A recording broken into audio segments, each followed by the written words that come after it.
Ça, c'est une attitude irresponsable de la part de ceux qui n'ont pas permis l'entrée de ces aides humanitaires. Parce que d'abord,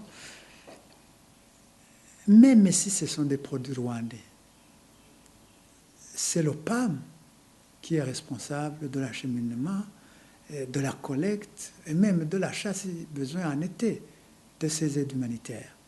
Donc il ne fallait pas considérer la provenance, il fallait considérer l'organisation qui est responsable de l'approvisionnement et de la distribution.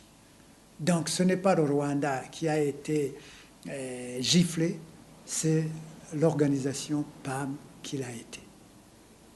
Deuxième aspect de mon intervention, c'est une preuve de plus que ceux qui n'ont pas permis l'entrée de ces aides humanitaires sur le territoire burundais n'ont rien compris de l'intérêt des Burundais.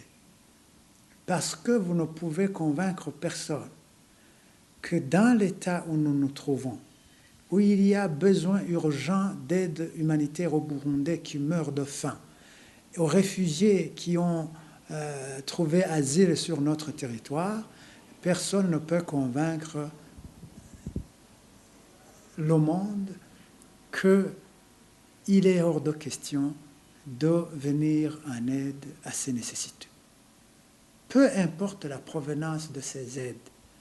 Et comme je le disais, ce n'est pas le Rwanda qui était responsable de ces aides, c'est plutôt le PAM. Je vais même plus loin, même si le Rwanda décidait d'aider le Burundi. En tout cas, moi, si j'étais à leur place, je dirais merci au Rwanda. Parce que nous ne pouvons pas subvenir aux besoins de ces nécessiteux. Et tout homme humain, qui qu'il soit et d'où qu'il vienne, qui pourrait nous venir en aide, serait le bienvenu pour nous. Donc, ceux qui ont réagi de la sorte ont prouvé à suffisance aux yeux des Burundais et de la communauté internationale qu'ils n'ont jamais milité en faveur des intérêts de la population burundaise. Il revient donc aux Burundais d'en tirer les leçons qui s'imposent et de traiter ces gens à leur juste valeur.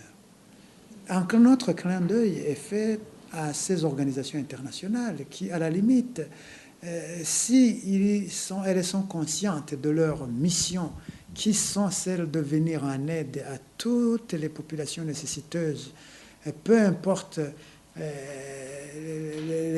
la provenance des aides, peu importe les pays qui leur donnent ces aides, il faut en définitive qu'elles se rendent à l'évidence que les États ou les institutions qui ne militent pas en faveur des intérêts de ces nécessiteux ne devraient pas être leur blocage pour finalement accomplir comme il faut leur mission.